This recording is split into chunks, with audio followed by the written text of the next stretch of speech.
أعوذ بالله من الشيطان الرجيم.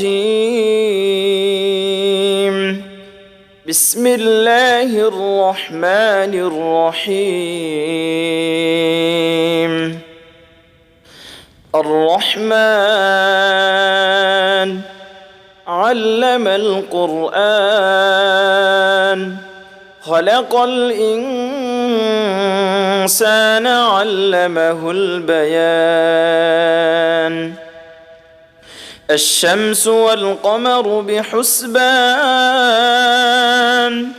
والنجم والشجر يسجدان والسماء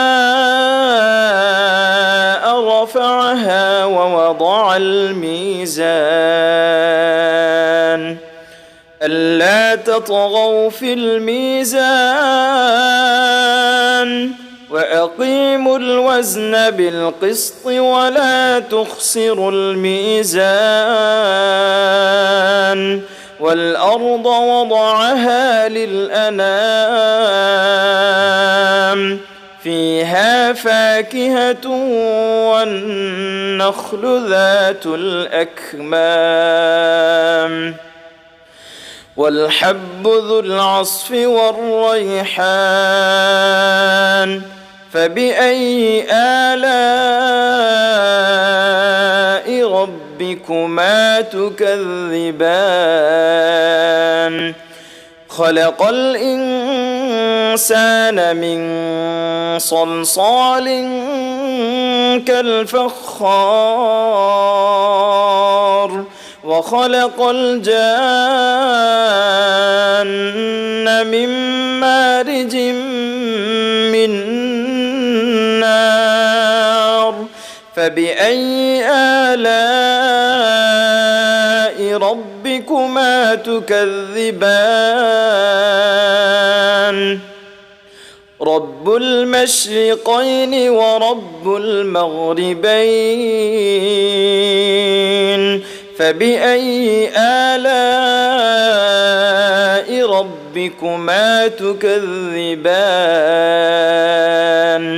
مرج البحرين يلتقيان بينهما برزخ لا يبغيان فبأي آلاء ربكما تكذبان يخرج منهما اللؤلؤ والمرجان فبأي آلاء ربكما تكذبان وله الجوار المنشآت في البحر كالأعلام فبأي آلاء ربكما تكذبان كل من عليها فان ويبقى وجه ربك ذو الجلال والإكرام فبأي آلاء ربكما تكذبان يسأله من في السماوات والأرض كل يوم هو في شأن فبأي آلاء ربكما تكذبان سنفرغ لكم أيها الثقلان فبأي آلاء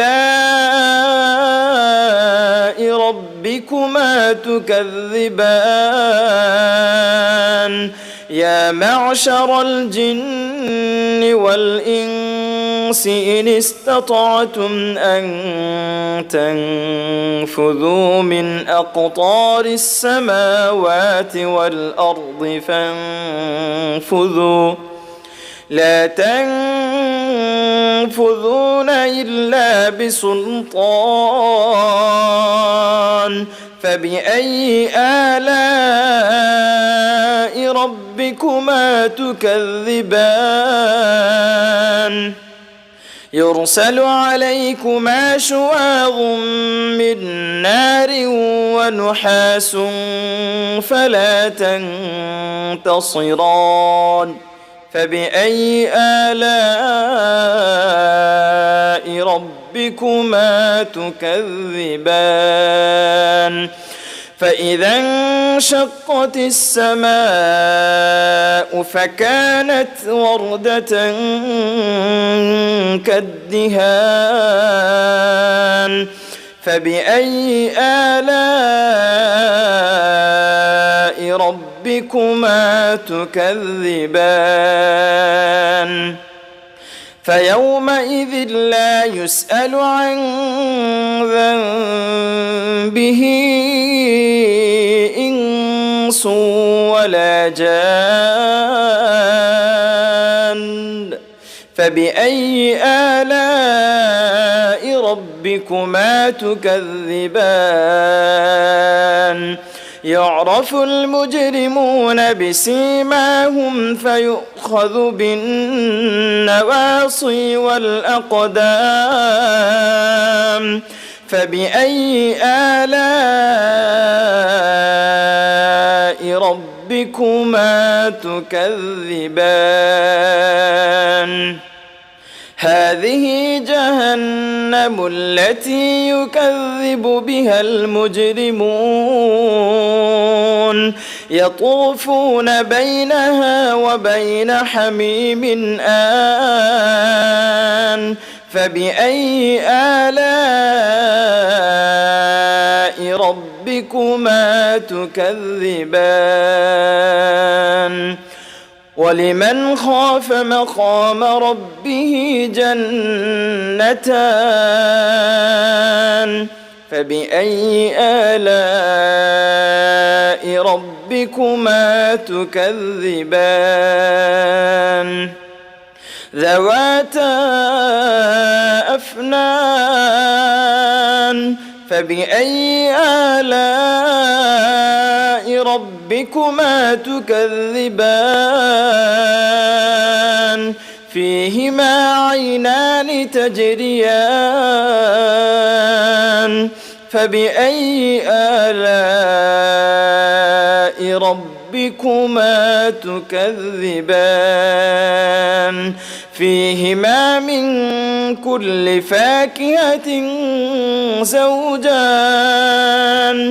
فبأي آلاء ربكما تكذبان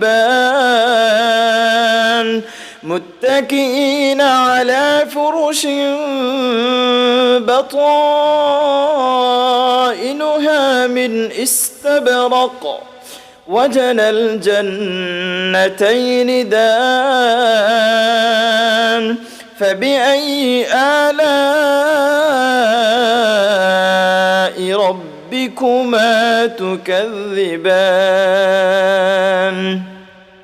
فيهن قاصرات الطرف لم يطمثهن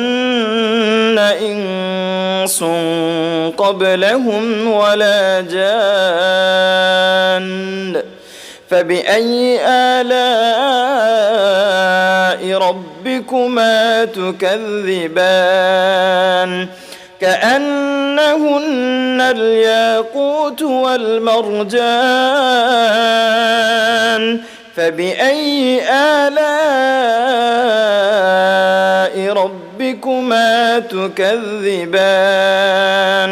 هل جزاء الإحسان إلا الإحسان فبأي آلاء ربكما تكذبان ومن دونهما جنتان فبأي آلاء ربكما تكذبان مدهامتان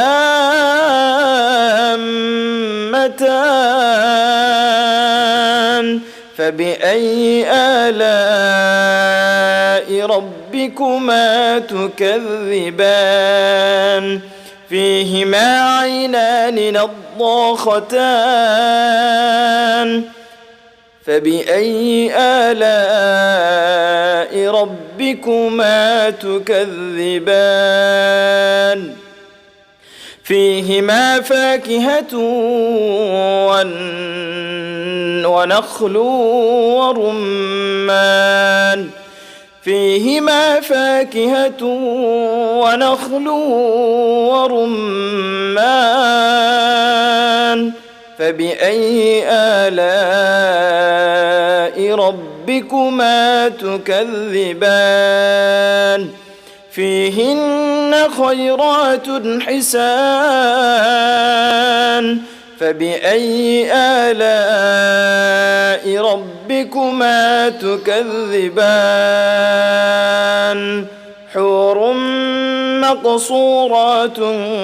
في الخيام فبأي آلاء ربكما تكذبان لم يطمثهن إنس قبلهم ولا جان فبأي آلاء ربكما تكذبان متكئين على رفرف خضر وعبقري حسان فبأي آلاء ربكما تكذبان تبارك اسم ربك ذي الجلال والإكرام